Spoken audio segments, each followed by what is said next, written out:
Hi, everyone. My name is Olivia Harp, and we are so happy to have you here for the 2024 tax season kickoff. It feels weird to be saying Happy New Year on January 30th, but this is our first webinar back here at Prosperity Now for the year, so we're really happy to have you.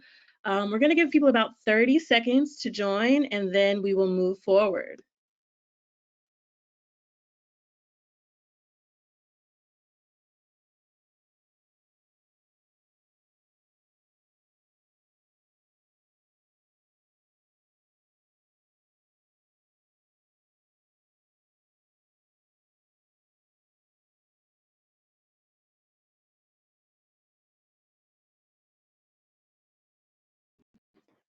Okay, so it looks like the room is filling up. We're getting more people here. So I'm going to move forward to the next slide, and we are going to cover some housekeeping guidelines. So just a reminder, this webinar will be recorded and made available to you within a week. You will also get the slide deck for the presentation. You're all muted to ensure sound quality, but we do want you to engage us in the questions box. The questions box isn't just for questions. You can leave your comments, thoughts, reflections, and we will also have a Q&A segment where you'll be able to ask questions in the questions box and also be unmuted so that we can hear your voice and engage you more today. And if you experience any technical issues, please email us at gotomeeting@prosperitynow.org. So we want you to get the most out of today. The rain has passed here in the DMV area, but it's still a little chilly, a little cloudy. So we want you to join from a quiet place, get nice and cozy, grab something warm to drink, coffee or snack, and settle in. Clear your plate and your mind so that you can take in all of the great knowledge that we have from our experts here today. Again, engage us in the questions box. We want to hear from you. We want to hear your questions and your comments as you listen. And everything that we do here at Prosperity Now, we want to ensure that you can use it in your everyday lives and in your everyday roles. And so we want you to always reflect on ways that you can apply what you learn to your own work. So I'm going to pass things over to Justin Chu. He is our Senior Program Manager for Network Building here at Prosperity Now, and he's going to get the ball rolling. Yeah, thank you so much, Olivia. It's great to be here with everyone. Another filing season is upon us, and that's always a really exciting time to be in the ton space and be in the VITA world.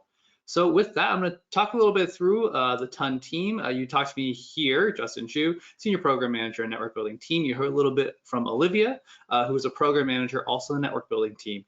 And then a name you're most likely all familiar with, Graham O'Neill, is our Tax Policy Strategist. He'll be on a little later to talk a little bit about his role in the tax policy space and how you can get involved. It's all really exciting stuff. Today's agenda is pretty jam-packed. We have some welcomes and introductions. We're going to run through some of the tax season resources, things that you can leverage in your daily VITA and community tax prep space, really help you improve your program, troubleshoot, and all the things you might need to make sure that your filing season is going to be a success.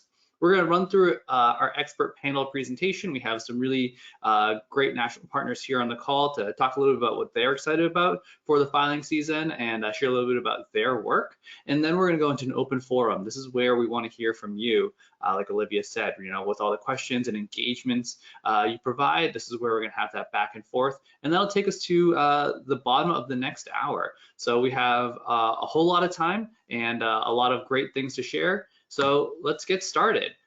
For today, I'd like a little icebreaker. If you are familiar with my work at Prosperity Now via VITA, VITACon, TON, or even some of our working groups, I do love a good icebreaker. So in the chat box, you should be able to submit things directly to us. And here is a question for, what are you most looking forward to this filing season? So find yourself in that chat box and drop in your answers. And while you do that, I'm going to start introducing our speakers. So for today's conversation, we have Don Dale, Senior Tax Analyst with IRS Spec and the National Partnerships Office.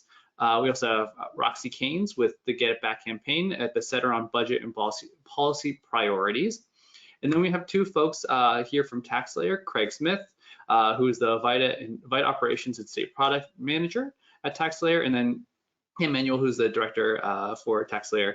And if you are familiar with Kim's work, you know that she is the voice of TaxSlayer in all the best ways.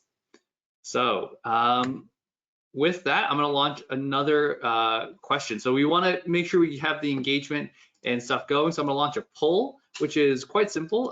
It's, have you subscribed to the TaxSlayer blog or the Tax Roundtable listserv? And you should see that poll pop right up now. And it's, the first answer is yes, I'm subscribed to both. Only the TaxSlayer blog, only the Tax Roundtable listserv. I'm not subscribed to either, and also not sure. And so as we get those votes coming on in, it looks like I'm following along here with the live results. It looks like a good chunk of folks are subscribed to both, which we like to hear. But yeah, so we'll give it about 5 more seconds, let folks answer. And yeah. All right, great. I'll share out some of these results. So it looks like about 41% of folks here are subscribed to both, and then even split about 14% on TaxSlayer blog, 14% on the Tax Roundtable listserv, and then 27% are not subscribed to either. Well, let me tell you this much. I hope that at the end of today's conversation, you'll be subscribed to both. There'll be ways to do both things, and yeah, hopefully you'll be compelled and excited to be a part of that, both those great resources. So speaking of resources, I'm going to take us over to the tax season resources. This is just an overview of some of the things that TON provides, some of our national stakeholders wanted us to share, as well as some things that you can do to get involved. So for the first thing is really the Tax Roundtable listserv.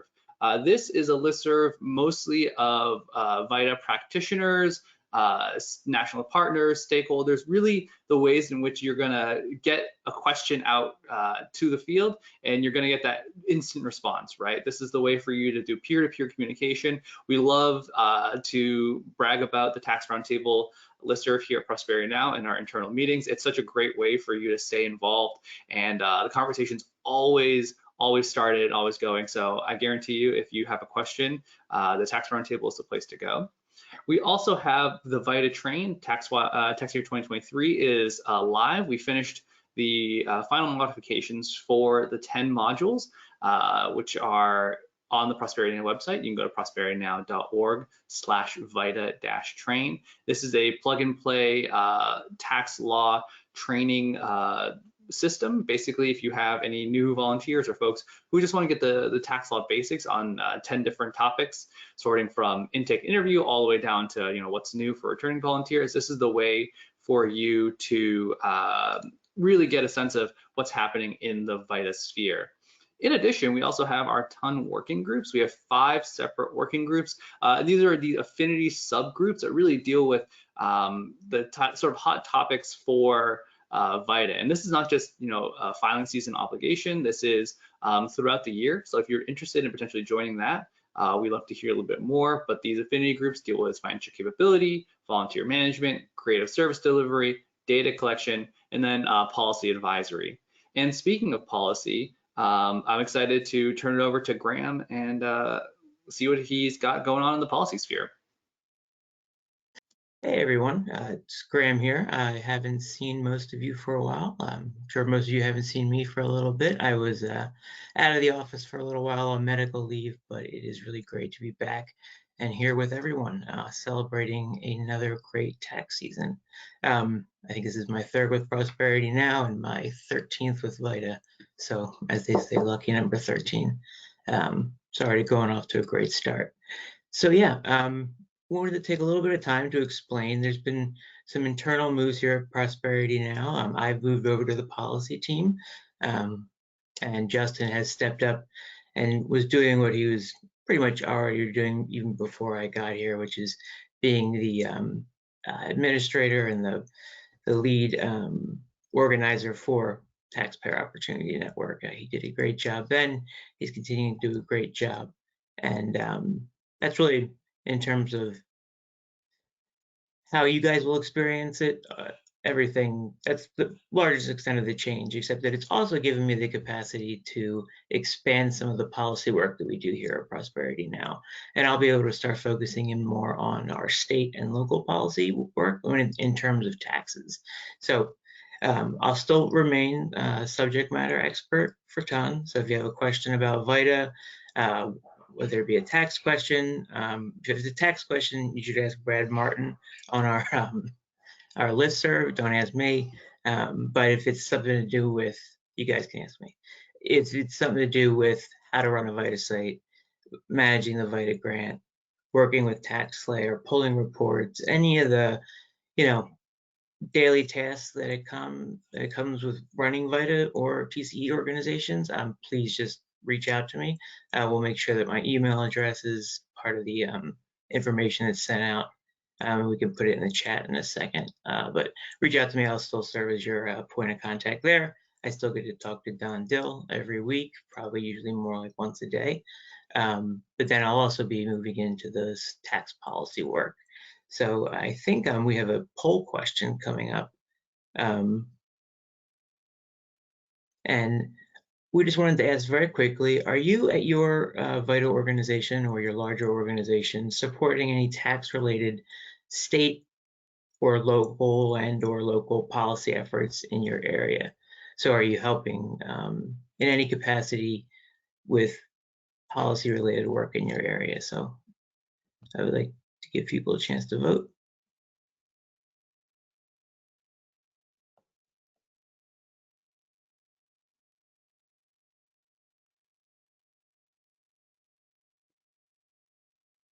So this can be anything from helping advocate to providing information to those that are advocating, anything like that. There's the results. I've been out of practice, so I couldn't find them. All right, it looks like about 30% yes, with a larger percentage no, and good at 22% of I would like to. So those folks that would like to, definitely will be circling back with you. We already have a great way of interacting with our policy space through our policy advisory committee, which Justin talked about. But I'll reach out to those of you that said you would like to, and to engage with you further and find out what it is you would like to work on, as well as those of you that are already working in this space. We definitely will be reaching out to find out what it is you are working on, because we want to get involved more in the 50 states and what they're doing in terms of passing extended child tax credits, state CTCs, even down to things like here in Philadelphia, we have a wage tax relief program. So we actually have our own Philadelphia, for lack of a better word, earned income tax credit. So yeah, that's the kind of work that I'll be doing. And we'll follow it up. Can we go to the next slide and turn it back over to Justin? I think. Or am I doing this? Thanks so much, Graham. Here are some other resources that you think are really valuable to VITA folks. If you have any LITCs in your area, they're a great resource for you to also help you deal with some more of your difficult cases, as well as the things that you can help basically guide your clients through. The LITC, as well as the Taxpayer Advocate Service, also known as TAS. Highly recommend you check these out. And obviously this is a lot of links and a lot of information to throw at you, but don't worry, we'll be sending out this slide deck to you within 1 week, so you'll be able to access all these links directly and all that kind of good stuff. So you have all the time in the world to click through and really review and understand all these resources. And then finally, we have some TaxSlayer resources. TaxSlayer will spend a little time talking about these, so I'll just quickly touch on them. We have the TaxSlayer blog. Like we mentioned before, we'd love to get that number up from 29% of folks who have not subscribed to either the Tax Roundtable listserv or the TaxSlayer blog. We'd love to get that number down to 0 today. So we highly encourage you to subscribe to the blog. They have the TaxSlayer helpline, and then they have the TaxSlayer suggestion box. These are all great resources generously provided by TaxSlayer to help make sure that the TaxSlayer experience for the VITA field is as smooth and as seamless as possible.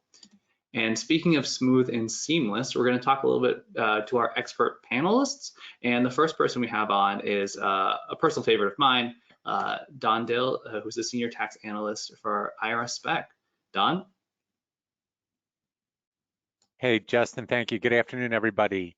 What a pleasure to be here with you as we start another tax filing season. I know probably like most of you, I think we just ended one, but yet here we are again today starting a new one. So thank you to everybody participating.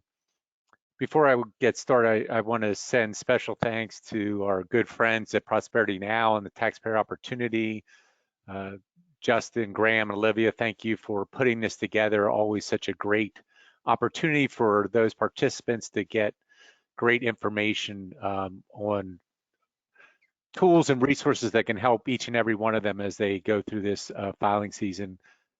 Special shout out to our good friends and partners at the Center on Budget and Policy Priorities, Roxy Keynes, who's been active in this sphere for many, many years and always has great information to share. And a special thanks to Kim Manuel and Craig Smith from Taxpayer for taking the time to join this call today. Always appreciate their help. So again, thank you to all of you for joining and look forward to not only sharing information, but hearing your comments, answering questions as we move forward. So let me, Justin, go to my first slide and just want to kind of go over to you some important dates and just the way things fell this year. The first two are in some regards thankfully behind us, but last Friday was January 26th was EITC Awareness Day. Many thanks to each and every one of you on this call, and including our friends both at Taxpayer Opportunity Network and Center on Budget and Policy Priorities for distributing great information, helping host events, and to each that did that, we thank you. A great opportunity to inform people about the opportunity that the EIT presents. Then I'm sure all of you are aware, yesterday was the start of the e-filing season, a little bit later than normal, but there we are. And I know Kim and Craig will update you on a couple things, but for, knock on wood, a good start. And we thank those sites that help get the season kicked off by filing returns yesterday. You'll hear some numbers and appreciate everybody getting that going. Just a couple reminders on dates moving forward. As you recall from legislation a few years ago, that we still are looking at, and this year it's not quite as important, but February 15th being the first date that refund deposits for EITC and CTC taxpayers will be available. With the filing date just started last week in a normal time frame of about 3 weeks for a refund, it shouldn't be as noticeable this year, but I know your clients and your customers are anxious about refunds, so I just want to put that little reminder out there for each and every one of us. And then surprisingly, I don't feel like it's been this in many a day, but the tax filing deadline without extension this year is actually on Monday, April 15th. And as I was rereading my slides earlier today, I realized that I needed to put an asterisk in there. And so for those of our friends that are on the call from Maine and Massachusetts, breathe easy. You do have 2 extra days. For the taxpayers in Maine and Massachusetts, you have April 17th due to Patriots Day and Emancipation Day falling on the 15th. So just a little disclaimer for those two. And then the end of the filing season, if you will, for those, regardless if they have for those who have a extension, I should say, will fall on October 15th this year. So part of me says we shouldn't be looking forward to the end, but I think some of us often do. So if you need encouragement on these bleak days of weather and going through your site, know April 15th is, getting closer day by day. So let me jump to the next slide, if you will, Justin. And just a couple high-level reminders. I know each of you have done your certification and your training, and it's been a fairly quiet year on tax law and those type of things. So I just wanted to give you some more global reminders. And for those who have heard me speak over the years, mine is always about quality and accuracy of return. While it is outstanding and noble to do as many returns as you possibly can do at your sites and in your communities, the true gift we give to those that we serve in the VITA and TC programs is an accurate return, because none of the taxpayers we serve want to be in any type of downstream compliance issue with the IRS down the road. So if I can, a gentle reminder to each of you to just take that extra minute, make sure you do a thorough intake and interview, because the only individual who knows the answer to every tax question on that return you're completing is the taxpayer. And if we don't ask them, then we don't have all the information. So that's critical. And again, take that extra second to make sure we do a robust quality review, not just a quick glance to see if the withholding matches up to what was on a W-2. That's important, but make sure you ask those questions. Is there anything else on the return? Was there other income, other expenses?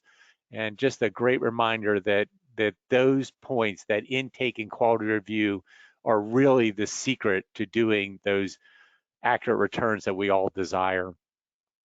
My second one is, I know some of you are probably laughing reading that, but I just got to remind our folks that we want all returns electronically filed. For those that we're supporting and serving, what a expedited process that is for them. You know, although paper is allowed and is legal, please just try to make every recommendation you can to taxpayers that we need to do this electronically to increase accuracy, to expedite the return. The other thing I'm going to say to you, and I know we're going to hear it throughout here, is that I can't tell you how important it is to be on the TaxSlayer blog. Kim and Craig will give you more information, but it is the key source for information when you're at your site. It can help you on days where things might be not going as planned. And so if you're on there and have access to that every day you're at the site and every day you're a volunteer, it is just so important. So you'll hear more about that, but I to be honest with you, I'm surprised at the number of folks that haven't taken advantage of that wonderful opportunity. So I really highly encourage you to jump in on that. I will head on to the next slide. Couple, again, global reminders to you is that, I'll just be candid. Some of you probably are looking at that first statement and going, huh, is that true? But it is true. Spec staff, we are here to serve you, to serve all of our partners, all of our sites, all of our volunteers, and yes, the taxpayers you serve. And so what I want to encourage you is, if there is a question, a comment, a concern, that you reach out to your local, what we call relationship manager. And if you don't know who your local relationship manager, if you will go and look for what we call the territory manager that covers your state. And I know my friend Roxy Caines has information on her site that she'll talk about where you can see that list. Reach out to them. If for some reason you haven't ever interacted with somebody on a one-on-one basis, please find their name, reach out to them, ask questions. We are here to serve you. The second global point I wanted to make to you is that in some regards, SPEC is back to pre-COVID aspects of how we operate this VITA and TC program in our role as a compliance partner, if you will, to make sure things are going right.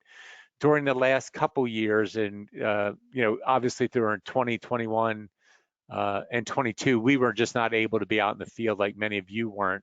And in 23, we came back in a limited process, but our folks will be back out in the field this year, looking at completed returns and completing site reviews. And what I want you, two things, I want you to be aware and not to be surprised if they come out, but I also want you to utilize those opportunities to ask those questions, to ask for feedback that'll help you maximize the efficiency and effectiveness of your site. Although they have a charge to do a site review and in some cases review returns, there's still time for you to ask questions, to ask places where maybe they see from looking at your site with a new lens that they could help you do something more efficiently and effectively. So again, I know it's I know it's a little nerve-wracking when they come out. You feel like you're under the microscope, but again, please utilize these opportunities um, to take advantage for yourself. One other note I want to just make you aware of: our spec staff has changed dramatically over these last 3 or 4 years. I don't think it'll come to any surprise of you who've worked with us for many years. You know, retirement's a real issue in the government at whole, and particularly in spec. Most of our employees are, to be honest with you, are eligible for retirement. So many of them have retired over the last couple of years. So you'll probably see some new people, and that's great. They're excited, they're enthused to be part of the wonderful work we do in spec, but at the same time, they're not quite up to speed, those spec relationship managers you might have worked with over the years. So be aware of that, be cognizant of it. Feel free to push back with them on questions and comments if they tell you something that maybe hasn't ever been the way you've done it in the past. Just be prepared for that. Again, use the opportunity to ask questions and get comments. And then again, this is sort of a setup, but as much as I love the Tax Slayer blog, I'm equally as excited about the tax roundtable that is hosted by Ton and Prosperity Now. I read that every day with great interest. I'll have to admit, I learn a lot, and I love Graham's suggestion. If you've got tax law issues, ask there. Brad Martin, Mary Medor, the information they provide is outstanding. So again, if you haven't had an opportunity to do that, if you have a question, I can guarantee you that somebody on that roundtable has asked the same question and has gotten 20 responses from individuals. So highly recommend that to you as a great resource. And then I'll move to my final slide in my presentation today. And I want to make you aware, and I hope all of you have at least heard about that, the IRS is creating what they call the direct file for this 2024 filing season. It will be in a pilot stage this year, but nonetheless. And this is the IRS creating a self-preparation software, and I won't go into too much detail, but it was something that we were charged by Congress to explore the possibilities and the opportunities to do so. We did some significant work in the background, taking surveys, asking taxpayers and other stakeholders whether they thought that would be a needed and desired product. And our decision was that it was in fact a needed and wanted product. So we've moved forward with that. As I mentioned, in 2024 that we're sitting in today, it will be offered in a very limited process. As you can imagine, with the new software, they're going to do much testing, and the way they want to do that is in a controlled and a slow time frame, if you will. Just to give you a broad sense, in this first part of the filing season, in February and the beginning parts of March, our direct file system will be being piloted by government employees, IRS included, that are willing to try to file their own returns through that direct filing pilot. The team will use that as a learning opportunity. And based on those results, the anticipation is in sometime in mid-March, the direct file system will be open to the broader general public to try to create and prepare their returns using that direct file portal. Look through Ton and through your spec relationship managers for more information about that timing as we get closer to that March date. Again, in the spirit of it being a pilot this year, there is only available for taxpayers that live in the 12 states that you'll see there on your screen. Won't surprise you, those are primarily states that have no income tax. The states that do or that are involved, Arizona, California, and Massachusetts, are working with the direct file IRS team to hook, if you will, up their state filing portals to the direct file portal so that a taxpayer can do their state return at the same time. I think all of us, particularly veterans in the VITA and TCE program, know that the taxpayers we serve, when they talk about filing their returns, they don't distinguish between a federal and a state return. They just want to file their returns, which includes both federal and state. So that's why this direct file program is limiting it to these 12 states, because the taxpayers that participate in those 12 states will be able to complete their federal and state filing requirements. Now, a couple things for you as you study and explore more information. Unlike most of the free file offerings that you've seen, whether it's through the Free File Alliance or our partners at Get Your Refund or My Free Taxes, and the great help that our friends at TaxPayer provide through their FSA links, those are all income based. This direct file is not income based. It is more, I apologize, it is scope based, meaning that certain forms and certain schedules are not available for those who want to try to do that pilot.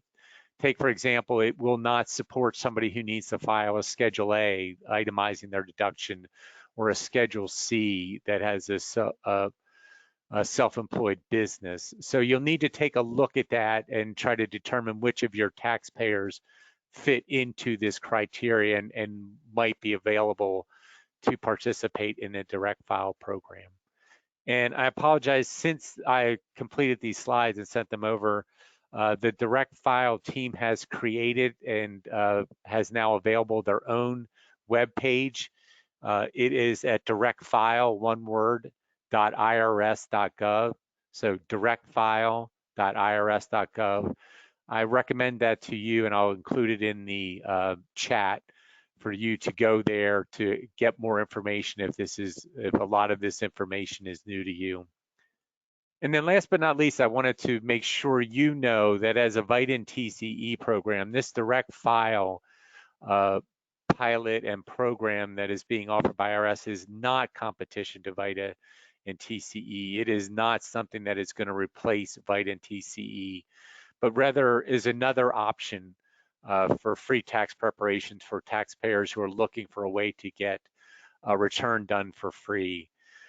I don't think I have to tell any of you that are on this call to know that none of our sites have what I call a supply problem when it comes to taxpayers that want to use their service. And unfortunately, I apologize. I mean, none of them have a demand issue. We all have more taxpayers than we serve.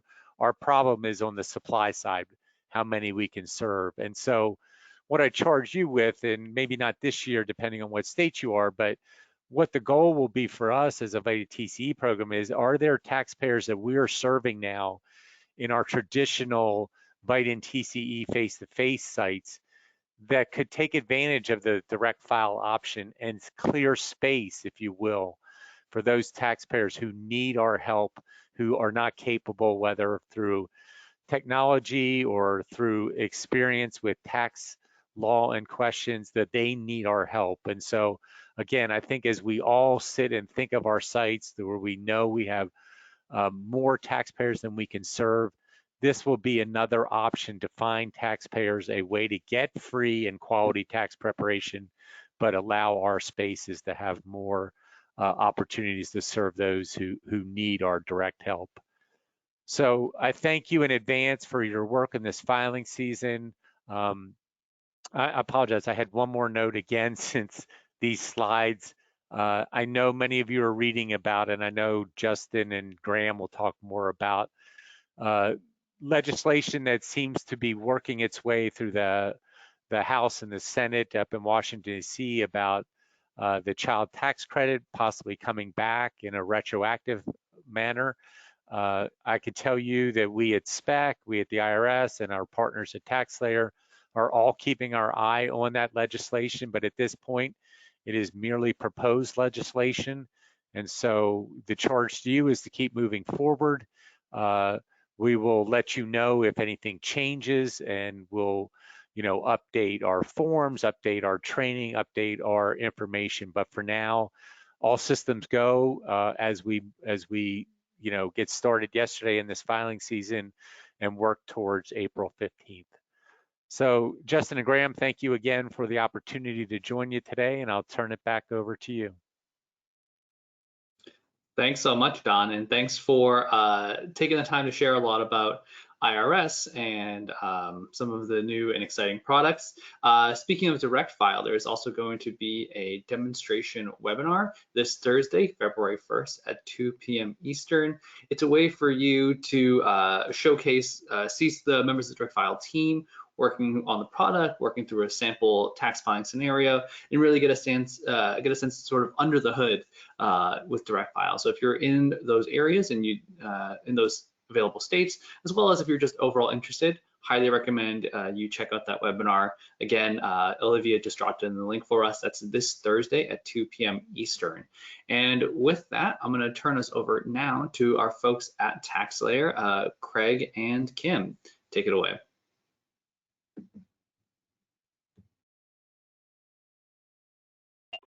Hey, good afternoon, everybody. This is Kim from TaxSlayer. Craig and I I'm going to do the presentation, and then we'll both be answering questions a little bit later. You can go to the next slide, or the next one. So we've already talked about this a couple of times. Justin talked about it, and Dawn talked about it as well. Probably everybody on here is really tired of hearing about us say, please sign up to the blog. It does have a lot of valuable information. This is where when we need to get information out, we can put it here. So you'll just go to the Springboard or go to the email address on the slide, and I'm sorry, the web address on the slide, and then just pick an article, scroll down, and enter your email address. We would love to just automatically sign people up, but unfortunately our infrastructure won't, the security won't let us do that. And then because what it does is once you put your email address in, it then sends you a verification email so you can verify, because we want to make sure that somebody's not, mad at you and spamming you with our blog. And one of the good things about moving over to this new blog platform is that it emails you the entire article. So in the past, you would just get a little blurb, and then you would have to click to the blog to see the rest of it.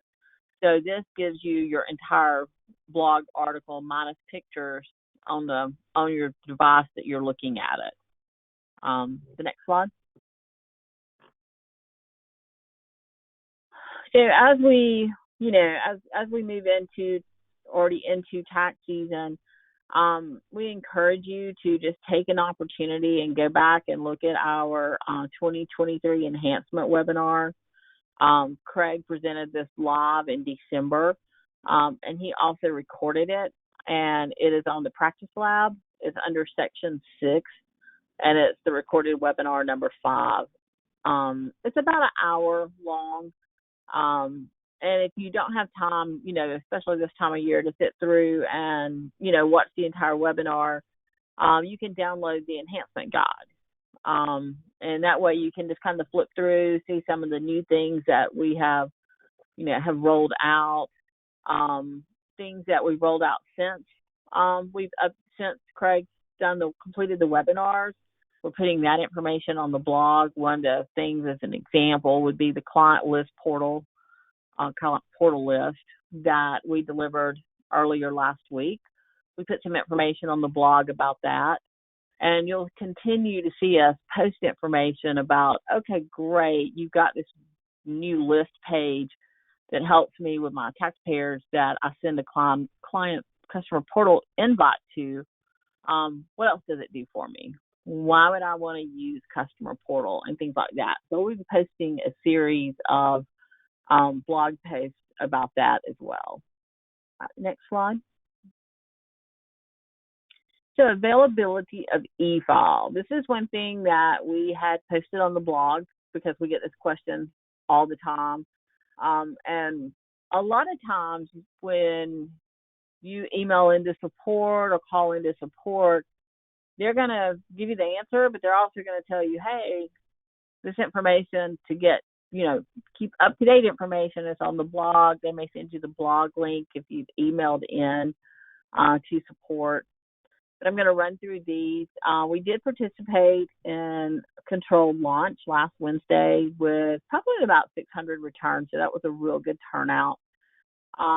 We turned e-file on yesterday about 11 o'clock, and we did a really controlled walkthrough and slow send to the IRS. We're sending everything automatic now. So state-only e-files for 2023, we'll turn that on probably Wednesday afternoon or Thursday.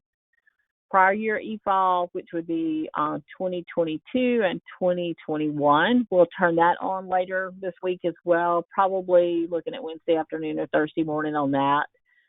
So just kind of, we have a blog post up, so we'll just keep updating that information. We're going to be posting kind of like what's trending, what kind of rejects are we seeing out in the field, what can you do to maybe prevent those rejects, or kind of like here's what you need to do to fix that reject and things like that. Dawn's already talked on, the issue, refunds with EITC and CTC not being issued until February the 15th. That's when they'll begin issuing those. And kind of like you said, because e-file was so late starting this year, it's not as noticeable that there's that little delay in getting those refunds. And then again, Craig keeps the blog updated on, what's going on with the states. For example, Georgia won't begin processing returns until February 2nd. Colorado won't begin processing returns until February 12th. And how does that impact you? What do you need to do? You just send your returns just like you normally would. New Mexico's already said they're accepting returns, but they're going to be a little slow in processing and sending out acknowledgments. And so as we get that information from the state and or the IRS, we'll keep that information up to date. All right. Next slide. So Justin had a slide about this as well, so I'm not going to just sit here and read the slide to you. But I do want to give you some tips on when you're actually reaching out to support to help resolve an issue or answer a question.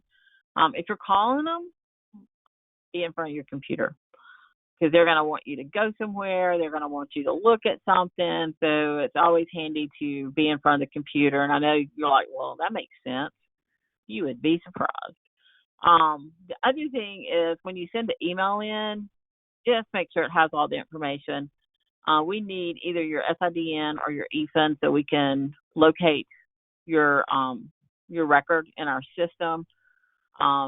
Just include as much detail about what you're seeing or, what you're asking as possible. If it's return specific, we just need the last 4 digits. Do not put the entire social in, because then it's going to hit our security system and we're never going to see that email, or the rep's going to see it and they're going to reply, forget to mask the first part of that social, and it's never going to get back to you. But again, just make sure you put as much information as possible. That way we don't have to go back. The rep doesn't have to say, oh, hey, what's your EFIN, or what's your SIDN, or, that way you're not going back and forth with answering things that they could have already had to begin with. And chat, you can access that, from inside the return under the drop-down menu when you're inside your tax return. All right.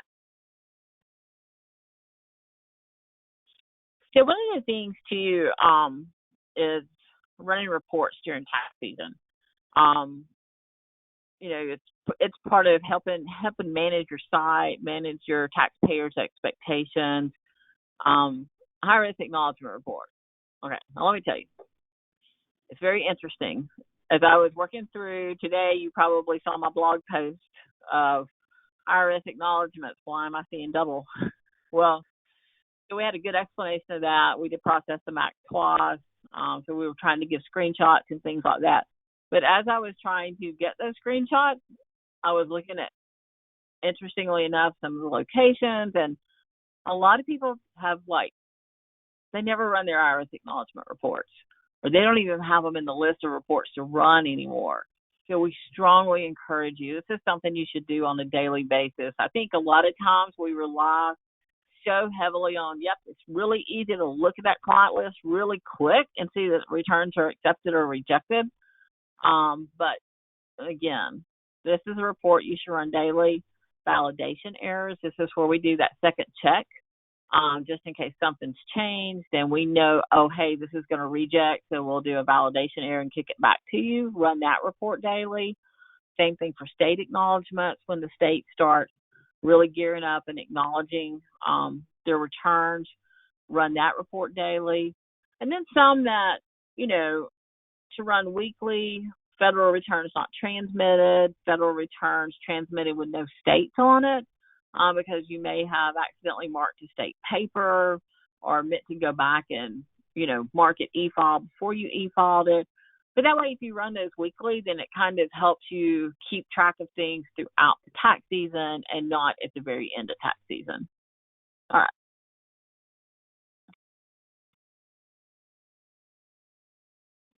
And then our web reports under our management section. So some of the reports that we recommend that you run weekly is your site production detail report, the electronic. So if you have ad hoc sites that have different SIDNs, this lists the SIDN, so that way you can get that information of how many returns per SIDN. The ProWeb detailed return report. This has a lot of information. It has a row for the federal and for each state that's on the return, so it just has a wealth of information. The federal return summary, again, it has just lots of information. Sometimes it's information overload, but you can always take that information, remove the columns that you don't want to see, save it as your own custom report, and run it as well. And then the user access report. This is a great report to help understand, let's say your site's open from 10 to 4, and then you're like, oh, well, that's kind of weird. How did those, I don't remember that taxpayer coming in, blah, blah, blah. This gives you the ability to see when all your volunteers are actually using the program. So I could see that Craig logged in at 10 o'clock at night and was doing something, and, but hey, I might say, hey, Craig, couldn't sleep last night, you looking into the, what you doing, so things like that. So again, these are really great reports, and especially if you're part of a relational group or you're managing a group, to run these reports on a weekly basis. All right, next slide. All right, that was it. So I'm going to turn it back over to Justin. Yes, thank you so much, Kim and Craig, for making this presentation. It's really exciting to hear from you directly. And now I'm going to turn it over to Roxy Keynes with the Get It Back campaign in the Center on Budget and Policy Priorities. Roxy, when you're ready.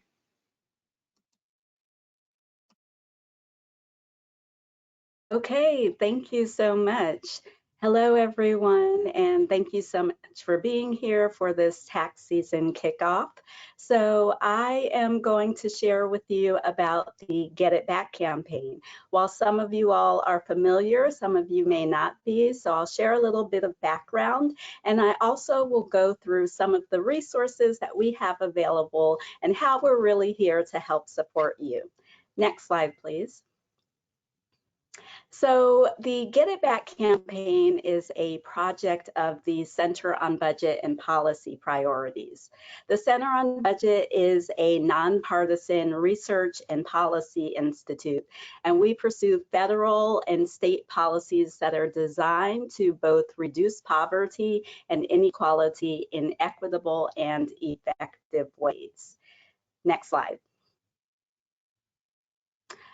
For over 30 years, the center has led this outreach campaign to help connect eligible people to refundable tax credits, such as the Earned Income Tax Credit and the Child Tax Credit. In addition, we help promote and connect people to free tax preparation and other tax benefits. And we do this by working with a network of diverse partners and organizations.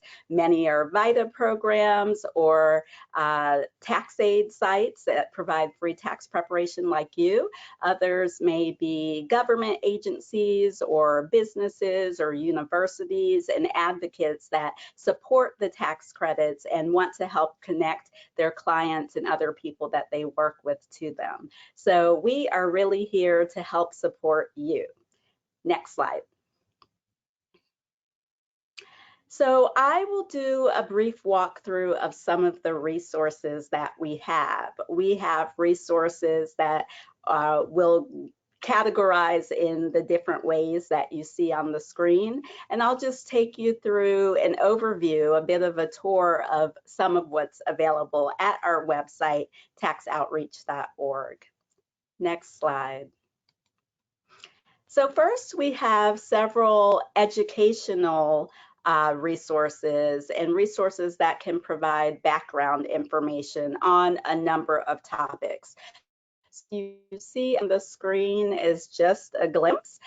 For example, we have a resource on low-income taxpayer clinics. It describes what they are, how people can get support from them, and how to connect to them.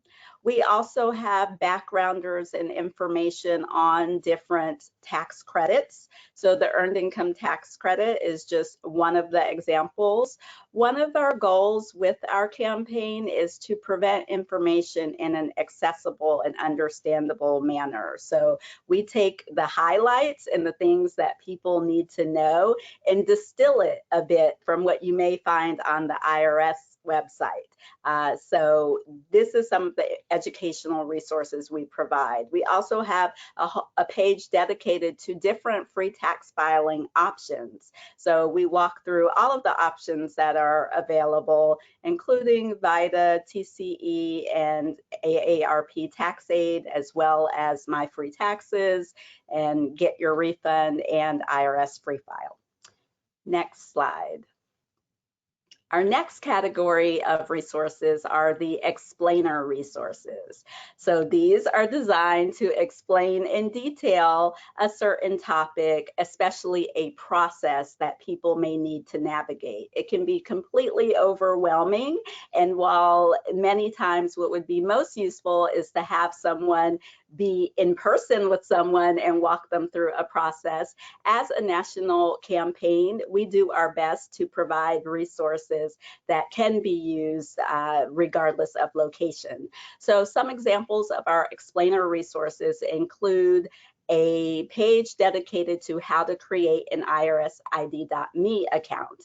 And as we know, this will be very helpful as people are exploring using the direct file because this will be a requirement to use direct file. We also have something on what to do if someone experiences identity theft and how to get an IP PIN. And then another example of an explainer resource is it too late to get tax credits for previous years? And what do people need to do to file their returns? So people can file for up to 3 previous years. And so we want to make sure that people are aware of that and they know what to do. Next slide, please. We also have several tools that are available for you, outreach organizations and partners to use, and that also can be shared with individuals. So we have an EITC estimator tool that will provide an estimate, not a guarantee, but an estimate of how much an earned income tax credit someone may get. And this tool has been useful for some partners who find that there are people who don't feel like it would be beneficial to file taxes. This helps give an illustration of what they may receive. We have a tax appointment checklist as well, and this is available in both English and Spanish. and it lets people know how to be prepared for their tax appointment. And it's available on our webpage, and there's also a link to a Google Doc so that you can customize it. You can add your organizational info. If there are other requirements, documents that you need, you can add that as well.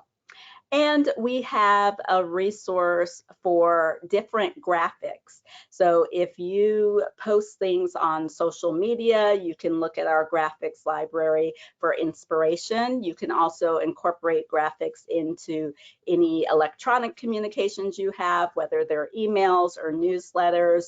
We have many different graphics available for your use as well. Next slide, please. So we also have several videos available, and these are videos that you are free to incorporate into your website. We have some partners that have embedded things into their website. They share them on social media. Some partners would display some of these videos in their waiting area of their VITA programs. There's many different uses. And with the videos, as with other resources on our website, it is for you to use. You are free to use it. You don't need to ask for permission from us. You don't need to credit us. You can if you want, but you don't have to. These materials are really designed to help support you in the work that you're doing. Next slide. We also have planning resources. So our planning resources can help support you in getting the word out about your free tax program and about tax credits. So every year we release a toolkit. The toolkit focuses primarily on the earned income tax credit and the child tax credit and outreach around that. In other years, when other tax credits were available, we've incorporated that as well. But this is our toolkit. It includes a host of resources and information. On this slide, you can see the social media graphics we have. We also have a flyer available. We have talking points, press release, PSA, we have call and text scripts, as well as a newsletter template. So there's a wide variety of resources that you can customize. You can also just look at them. Some partners look at them to see how we are phrasing things, and then they use their own communications team or design team to create their own resources. So we hope that it will be useful for you and provide inspiration for you. Next slide. Other planning resources that we have include the Tax Credit Outreach Planning Guide. So this is really designed to help you think through an outreach strategy, and especially looking at it year round. So if you're thinking about who is coming to your site and maybe who's not, if there's specific populations that you want to engage in outreach and bring them to your site, then this is a great resource for that. And also just thinking about all of the elements related to the client experience. We also have some resources on on volunteer recruitment and retention. And we have a new resource on outreach in rural communities. We recognize that a lot of times when we talk about outreach, there are strategies and approaches that are shared, but they might not work so well in rural communities. So this guide shares the wisdom and experience of different partners who specifically serve rural communities. Next slide. And this, with the planning resources continued, this is a snapshot of some of those specific populations that we have information and strategies on. So all of this is available outside of the kit and the guides too. Next slide. And one of our most popular resources has been our resources to help Uber and Lyft drivers. So our ridesharetaxhelp.com page is created in partnership with the Cash Campaign of Maryland. And we share everything that rideshare drivers need to know about filing taxes, how to get prepared, how to track income, what counts as income. And we developed another page specifically for food couriers because some of the information is the same, but there are some differences as well. The ridesharetaxhelp.com site also includes a detailed calculator to help people estimate their self-employment payments. So this is a resource that we constantly get great feedback on. So if you haven't seen it, we encourage you to check it out. Next slide. So I'll highlight just a few additional resources. You will have all of these links. I know there's a lot of links, so you'll be able to access those later, but this is just an overview and highlight of some of the other types of resources that you can find on our site, making sure that people are prepared to file their taxes and that they know what to do if they're experiencing a specific situation. Next slide. So we invite you, if this is your first time learning about the Get It Back campaign, or if you weren't really aware of what we do, then I invite you to get connected and let's stay in touch. We'll be putting in the chat the link to sign up for our email updates, as well as because Don Dill had mentioned before, that we have on our page, our website, a link to the IRS territory managers. That wasn't featured in the slides, but we will put the link in the chat. So thank you so much. I will turn it back to Justin. Great. Thank you so much, Roxy, and thank you for our expert panel. It's only been about like 45 minutes, but I feel like we've really expanded our knowledge in that time. And now we're in the question and answer portion of the conversation. A few questions have already come in to the live chat here, as well as some question pieces that we received during registration. So we'll cover those first, but I want to share some ground rules on sort of what you can do to get involved in the conversation and how you can really engage with the question and answer. So as a framework, we're thinking about this as sort of an ask us anything kind of notion. And so the ways you can do that are twofold. You can continue to put things in the chat box, the question box, and we'll be able to read them out loud and share them with our panelists. In addition, you can also be unmuted and join us in the conversation live. So to be unmuted, you can set your audio option to phone call and enter using the dial-in number and use your audio PIN. You can also do this via the computer audio. We just need to make sure that we're able to mute you and unmute you live, so we're able to have you join the conversation. And once that muting function is there, you'll see either the microphone icon or the telephone icon light up green, and that should tell you that you're ready to be unmuted. And if you're ready to be unmuted, just simply raise your hand and we will unmute you. So we're excited to have this as a part of our conversation, not only the questions that we read out here, but also the questions live on air. So with that, I just want us to, ask us anything. I have a few questions already. This is a question for Kim and Craig, which is just really, this question is more about expanding on the Tax Slayer feature suggestion box. Where is it located and sort of what kind of scope, questions, comments should go inside the suggestion box. So Kim and Craig, that's for you. Hey, thanks, Justin. So the suggestion box is located on the left panel when you're logged into your site. When you see your welcome page, it's over on the left panel. You can also search the blog for suggestion box, and there's a link there. So this is for you to enter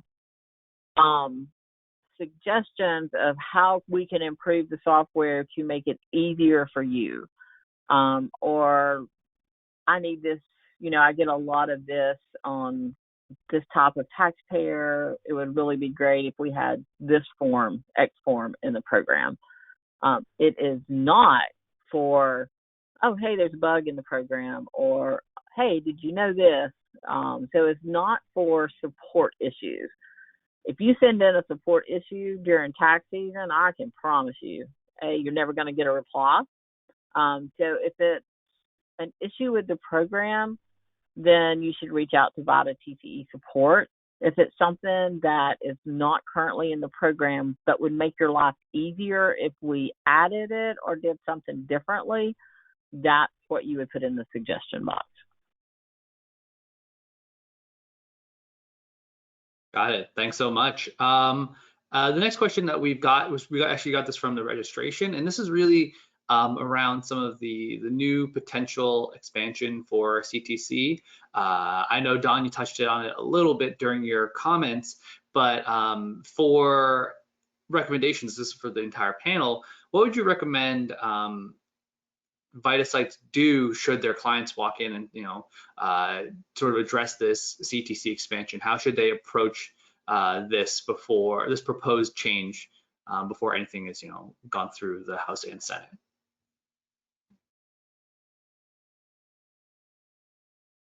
Hey, Justin, this is Don Dill. I'll start out, and I think Kim might have a great suggestion from a taxpayer point about tags. But as I mentioned, this is proposed legislation at this time. There is, for those of you who follow along with the political times that we live in, nothing is guaranteed. So our suggestion, as I mentioned, was, all systems go, do the taxpayers' returns, don't ask them to wait to see if something gets passed. And we'll rally together if something gets passed, because we do understand the value to those who get CTC if this were to be expanded. But at this time, because it is pending, not even pending, it's proposed at this point, you just got to keep going and do the returns as they are legally should be done at this time. And then, Kim, I hate to put you on the spot, but you mentioned something, I think, about tags before, which would be a great resource. Yeah, so there's a couple of different things that you can do. You can always use return tags if you want to tag returns that have CTC in them. Then you can run a report on it later. However, under management reports, the site production detailed report electronic already has a column that has CTC on it, so it would list all the taxpayers, and then you could see which ones had CTC. And that would be, like Don said, it's still way early in the game, and if it is passed, at this point, nobody knows if the IRS would just automatically, magically adjust those returns, or if there would be action required as a VITA site. So those are things that, are big unknowns, but we already have a report built in the software to handle it.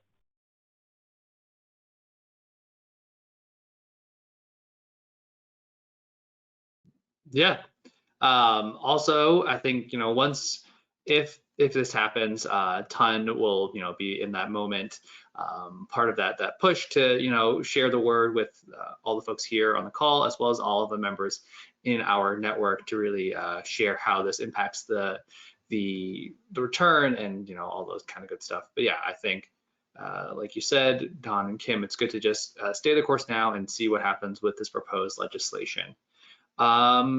Yeah, we have a question here about this may be a bit outside of the scope of the conversation right now, but this question saying, why is it why is it so frustrating to get unmasked transcripts? I know this is a conversation that we've been talking about for a while at VitaCon, as well as here now, and also in the registration questions. Don, do you have any tips on unmasked transcripts?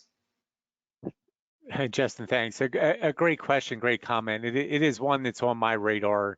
I just sent an angry email to one of my colleagues about it the other day.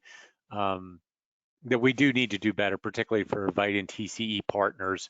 So I promise you we'll work on it internally, trying to get something to make it where it's not, to be honest with you, incumbent upon the taxpayer when they go to our taxpayer assistance centers, our tax, for them to ask for unmasked. But right now, the best I can tell you is that, you know, if you're going to send, for example, a taxpayer to a TAC to get their prior year transcripts because their tax returns haven't been filed in those prior years, if it were me, I would send them with a specific note saying that they are coming for information to file prior year returns and they need an unmasked transcript. And I'm, you know, for those of you who've worked with me, I'm so bad. I would put unmasked in capital letters and maybe underlined and highlighted in yellow. But you know, I can tell you we're working internally. It's not something that spec controls,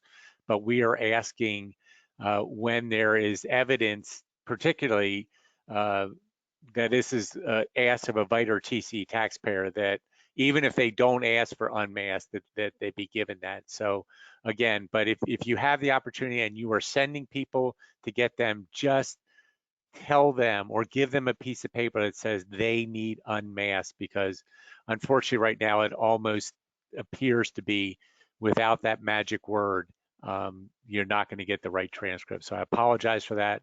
We'll continue to work on it. Great, thank you so much, Don. Yes, being direct, and hopefully that will make things a little easier and make sure to really underline that unmasked sort of transcript. And hopefully we'll be able to keep improving that and making the lives of our clients a lot easier. And another question, this is, I think, just for Don, just because of the direct file connection, is what kind of recommendations should VITA clients, VITA programs make to their clients for direct file, especially those in the participating states? Are there any recommendations they should make? Well, Justin, that's a great question, a really nuanced question that I personally struggle with what the correct answer is. You know, what I would suggest is, one, you know, you keep narrowing down, in my opinion, the taxpayers that are eligible. First, of course, we've talked about a couple of times now. First and foremost, you gotta distinguish your state, right? If you're not in one of those 12 states, you will not be able to use direct file. You will get an error message and you will not be able to move forward. So first, it comes down to states. Then you have to ask the taxpayers, and this gets challenging. Believe me, I know, working with VITA TCE taxpayers, many of them, I should say, are not knowledgeable of the different income sources and types and what schedules they need or to complete a return. But you probably need to ask them the broad questions. Do you have a Schedule C? You know, do you operate a rental property or have a farm? And you can look at other scope issues and that are, if you will, excluded from the direct file capacity in this first year, and then make that decision. You know, again, it doesn't appear like they'll be eligible. So again, that helps narrow it down. And then just being candid on the third part is then you have to figure out the timing, right? You know, I mentioned a broad timeline of early March to mid-March as an availability. You know, if you have a taxpayer that historically waits to file their own return into the late March, early April, then that's probably a good suggestion. That's another great opportunity. Again, an opportunity, not a requirement. But you know, if you have a taxpayer who historically files early, needs their refund, you know, to pay bills, as we know many of our VITA and TC taxpayers, I think you have to just, you know, consider what struggle they might have by waiting until, you know, we get an all clear in early March for direct file. So I apologize, there's not an easy answer. Like I said, I think long term, we in the VITA and TCE programs need to think strategically about this. It is a great opportunity, another option for people that we can get that can file without as much hands-on need that we provide at our traditional sites. And again, I think we all know we have so many taxpayers that would love and need our hands-on assistance to complete those returns, that anybody that we can send there who has the capability from a technology and experience standpoint to do it on their own, that's a win for everybody. So, you know, it's going to be a nuanced and long-term conversation. And so, you know, part of me says, you know, do those steps, try to figure if you have really eligible taxpayers this year, and then otherwise just keep an eye on it, and we'll see how it can be a asset to us in the VITA and TC programs in 2025 and forward. Great, thank you so much, Don. And again, this is another reminder for folks, if you want to join in live on the conversation and have your voice broadcast out, the way to do that is to hit the raise hand button, and then we'll be able to unmute you and get you involved in the conversation. I have a question here about VITA Train. And yes, for those, if you are unable to catch on to the early part of the conversation, VITA Train is back for this filing season. Obviously, filing season e-file just opened yesterday. But if you have tax law training needs for your clients, this is a 10-module system designed to plug and play and really help guide your volunteers or prospective volunteers through the tax law and understand some of the specifics of each module. It's entirely modular, so you're able to plug and play and update as needed. And yeah, so that's sort of to answer the question about VITA Train. And then another question we got here in the chat is around unmasked transcripts. Don, I feel like this is going to put you in on the spot again, but this is from someone in the chat saying, is the only way to get unmasked transcript in person, or can it be requested when sending in the form 4506? This is why this Ask Us Anything is so dangerous. I don't know the answer to that. I'll have to look that up, and we'll put something in the feedback we present after the webinar. I apologize, I just don't know. Absolutely, but that's actually a great reminder, Don, that we will be sending out a follow-up email to all attendees and registrants here on the call to basically share some resources, share all the links that you see in the chat, so you're able to consolidate them and have them all in one place.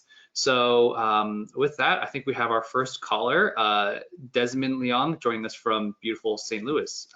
Desmond, you're live on air. I can answer that question unofficially. As far as unmasked transcripts, to the best of my knowledge, the person has to go in. And I think because of IRS security, IT security, I think everything else is going to go out unmasked. So, I mean, go out mask. I've had individuals that have accounts that have created online accounts, and they're still getting their own stuff. I think they are the mask. So it seems to me, unless you go in, which really makes it difficult if you're in a rural area and there is not an IRS location in sight, it ain't gonna happen. So I'll just say it, and I'll get Don off the hook. Thanks so much, Des. I'm going to put you back on mute. But yes, for now, we'll wait for the official word from Don here. But yeah, thank you so much for sharing, Desmond. In addition, Graham actually shared a great tidbit in the chat regarding the first question around unmasked transcripts. And you could also try to reach out to your local TAC office to try and talk to the leadership about how you can best work together to make sure your clients are given an unmasked transcript. And Graham makes a great point. It can be hard to do, but developing local partnerships is very fruitful, especially with your local TAC office when you come into very difficult tax situations. We're closing in now for the sort of the final 10 minutes of our conversation. I'm going to wait for just another few moments to get some questions here in the chat. But with that, while we wait, I would love to have all of our panelists go around in a round robin. I realize that we never asked you what you're sort of excited for this filing season. I'd love to hear from all of our panelists while we wait for one final question. So whoever wants to start first from our panelists, share what you're excited about.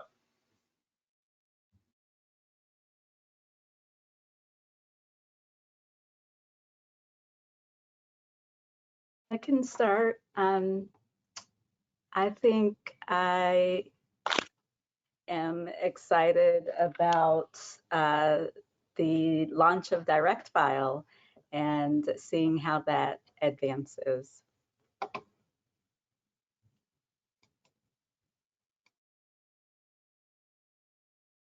And Jess, this is Don. I'm, like everybody, I'm looking forward to, I hate to say getting back to normal, but I'm hoping this is one of those, that year where we take a little bit of a bounce back, serve more taxpayers that have used us in the past and need our help. And I'm excited for volunteers stepping back up and back into the game. So looking forward to, to us serving more, which is so critical to those who need our assistance.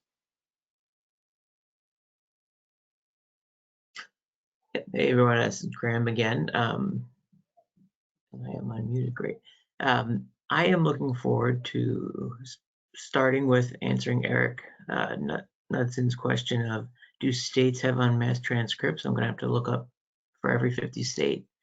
But I'm looking forward to working and exploring the opportunities we have at the state level. There's such gridlock federally that we can only hope for so much, but each one of our own individual states could be a place to do some significant work that can help our clients' lives in a significant way, even if it's down to our own city. So, and I'm looking forward to working with all of you to make that happen.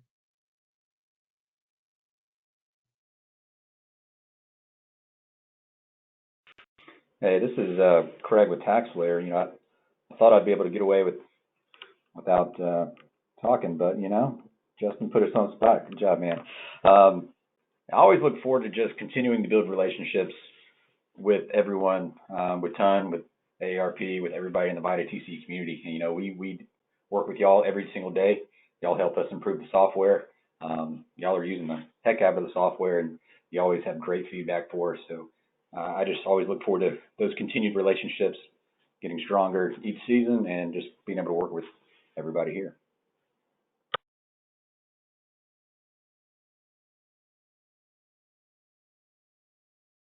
I guess you're waiting on me now, Justin. See, you kind of like these on the spot things. No, I kind of echo what Craig said. We are, it's always exciting to see what's going to happen tomorrow. Sometimes we like a little excitement in with the tax season rather than just being the humdrum, but we do truly enjoy providing the software and so that you guys can go out and service these taxpayers. It's just a great opportunity for us to learn and grow. All right, fantastic. Thanks so much for sharing, everyone. Actually, the last question here is something that I can answer, which is around, is there a more recent version of the All of Those Kids documents? The last one was dated 2019, that's correct. We created this All Those Kids document. It's a chart that basically shares, if I recall correctly, dependent child, independent relative, and all their impact on the credits and like sort of the qualification tests.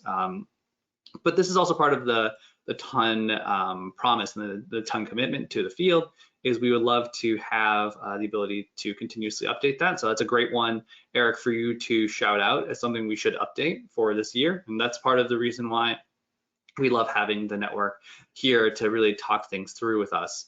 And it looks like we have sort of a hand raised here. So I'm going to go to Gail. And Gail, if you have anything, love to jump in.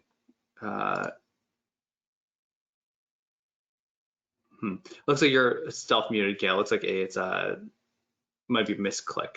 All right, well, with that, yeah, so we will continue to constantly update, improve, and engage with you. The filing season has just started, but that doesn't mean the work is over, even though we are approaching the sort of end of our conversation here today, right? So in terms of next steps, please complete our survey. You'll see a survey pop up on screen once the webinar is finished for you to rate today's webinar, rate today's event, as well as share any questions you have about the presenters, as well as also share some future ideas for learning presentations. In addition, you can join the Tax Roundtable listserv at taxroundtable.groups.io. In addition, we'll have that follow-up email with some of your questions answered here with more direct responses as we have time to take a step back and look at all the research and also all those key links that Roxy, Kim, Craig, and Don all shared. We want to make sure that you are as up to date as possible as you enter into this filing season. We know it's a busy time for everyone in the Vitasphere, so we want to make sure that you are as best prepared as possible serving your clients. And with that, that's it for our conversation. Thank you for joining, and I want to thank our presenters. I want to thank Olivia, Graham, Don, Craig, Kim, and Roxy for being a part of the conversation. And with that, thank you so much, and we're going to end the webinar now, but I hope you have a lovely day.